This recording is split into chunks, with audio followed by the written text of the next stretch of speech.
everybody, this is Kay, and this is the first video in a series on worship team training. You know, Brian and I have been talking about doing some training, and we finally decided the best way to go about it was do some videos that you could watch at your own leisure and apply the principles as you can. So I wanted to do the first video as an introduction and answer the question why.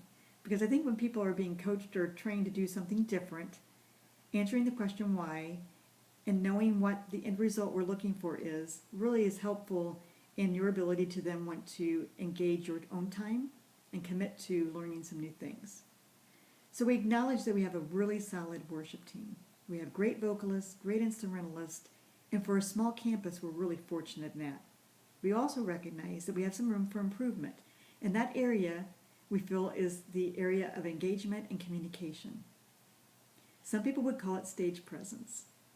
And I think when people hear stage presence in a church setting, they think performance. And I want to assure you, we are not talking about performance. We're not trying to get a performance out of anyone, because performance, by its definition, is where we get people to focus on us. We are worship leaders. No matter what our role is, we're leaders. And what we're there to do is to show our vertical relationship with Christ in an outward expression, engaging and communicating, almost like being mirrors of what worship looks like and what worship is to our congregation, and then bringing them into a time of worship, all for the glory of God. So I wanted to give you an example of what I'm talking about, because I think an example would be really good at this point. So let's talk about someone we all know and love. Let's talk about Aaron. Let's imagine on Sunday morning we come to church and Aaron gets up to speak, and he takes his binder and puts it on the stand like every week that he speaks. But this time, 100% of the time, he reads from his notes. He never looks up. He never engages visually. He's monotone. No inflection in his voice. Doesn't use any personal stories, anecdotes, jokes. He doesn't use any visuals. Nothing on the slides. No videos. No pictures. I'd say after 5 minutes we get pretty bored. And I can definitely say probably after 25 minutes of that, we're looking for the nearest exit, if not before. But that's not what he does. And if you haven't really watched Aaron from this standpoint, I encourage you to do so. He is really good at scanning the audience, picking up his notes when needed to get him, going again. He does a really great job with inflection. He uses personal stories to connect himself to the message. He also does a lot of verbal cues that get us pulled into the message. He uses sometimes props, always has some slides or some sort of video, something going on behind him, pictures. He uses everything at his disposal to bring us into the message and bring us closer to Christ, which is his job. I can also guarantee you that on Sunday morning he doesn't get up, look at Jenny and say, oh man, I've got to do a talk at church this morning. I haven't even read my notes yet. I probably should read them once before 9:30. I'm pretty confident that Aaron uses what I call the 3 Ps: prayer, preparation, and practice. He's been coached. I'm sure he's continually coached. He's had a lot of constructive criticism over the years. I can tell you he's better today than he was a year ago.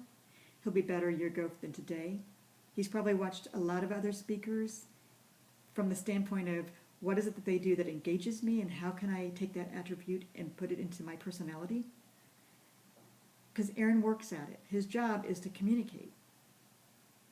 So why would we, the $1,000,000 question, why would we expect that of our speaker, whether it's Aaron or whomever, but not expect that same type of communication from our worship team? Aren't we just communicators in a musical form? The answer is there is no difference.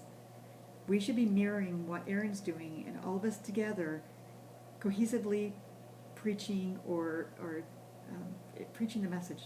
That's the best term I have for it. I worked at a church back home, and we had these worship planning sessions. We planned way ahead. And our mantra for every planning session was, we preach the word with many voices. And that was our reminder that everything we did on a Sunday morning all circled around the big idea. The music, the spoken word, whether it's a prayer, communion prep, whatever it is, we want everything to tie together. And we're a team together. And we're all leading together. I think the thing we have to also recognize is that we have a lot of new people, a lot of young Christians. Our mission we hear every week is we're helping people find their way back to God. And if we're successful at that, which I believe we are, we have people from all walks coming to CCC. I've met a lot of people that have Catholic backgrounds or Lutheran backgrounds, very liturgical in their worship, and CCC is very different from that, and they don't understand the difference. They have not been taught what worship looks like. We have people that went to church when they were little, kind of fell away and are back, and we have a lot of new Christians that have never been to church before. So we just have a melting pot of all backgrounds and all experiences, and our job again is to teach them what that looks like, what worship is, and then to bring them in, and not that they're there for a performance, but they're there to truly worship the one true God.